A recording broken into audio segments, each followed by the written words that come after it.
Pag sinuplayan natin ng power ang ating control circuit breaker, agad mag-iilaw yung ating power indicator. At pag press natin yung ating forward push button, mag-activate yung ating forward contactor.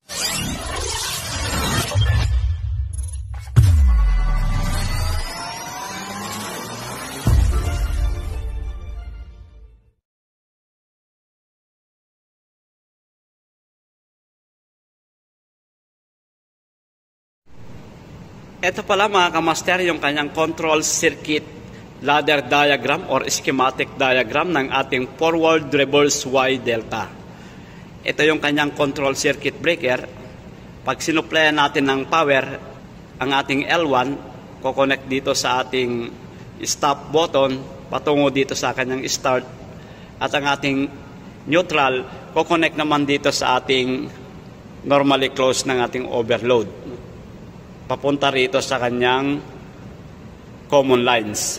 Pag press natin itong start button ng forward, mag-activate yung ating forward.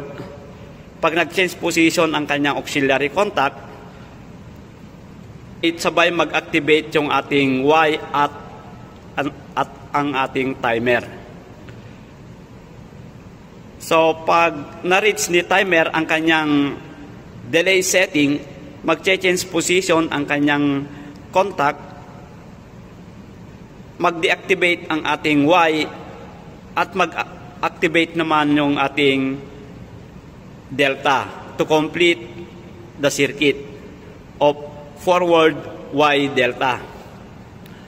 At ganun din ang function dito sa ating reverse. Ang pagkakaiba lang ang ating connection, mag-change position yung kanyang connection sa ating motor.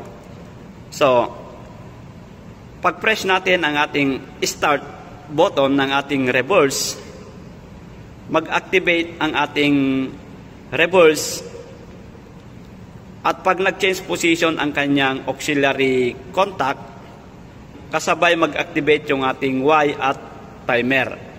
Pag na-reach ni timer ang kanyang timer delay,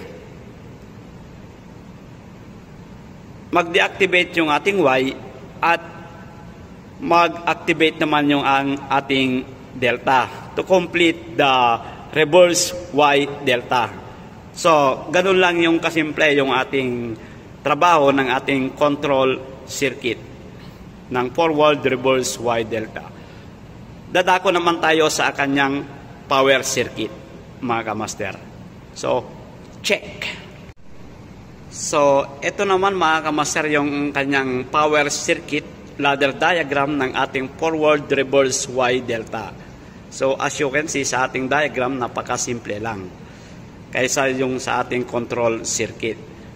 So, pag sinuplayan natin yung ating L1, L2, L3 dito sa ating main circuit breaker, dadalay ang kuryente dito sa ating input contact ng ating forward at reverse contactor. Pag nag-activate si forward, sasabay ang ating Y.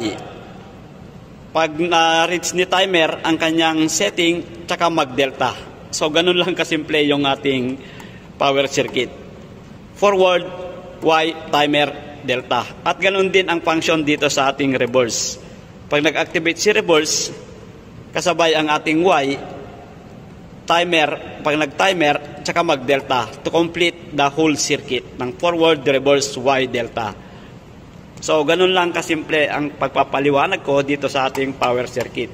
So, ang connection ng ating Y, magsisiris ang ating motor at ang ating delta, magpaparallel yung ating connection ng ating motor. So, ganun lang kasimple yung ating power circuit. So, dadako naman tayo sa ating actual wiring connection, mga kamaster.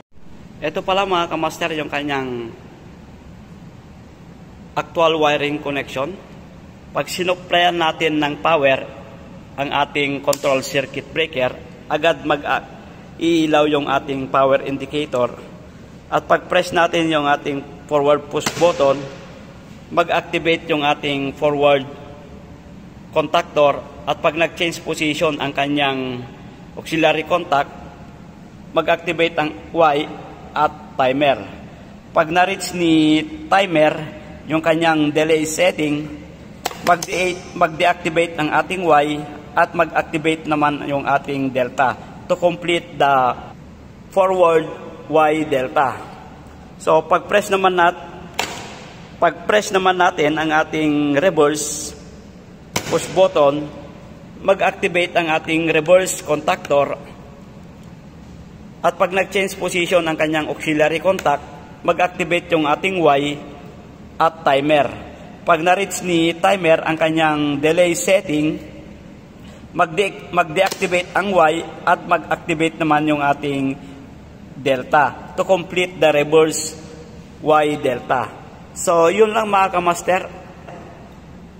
Abangan nyo sa susunod kong mga video, ipapaliwanag ko lahat ng connection, yung ating forward, reverse, Y delta. Sa ngayon mga kamaster ay busy ako sa trabaho. So pagpasensyaan nyo na lang, hindi ko na ipaliwanag lahat. So yun lang mga kamaster, and have a nice day.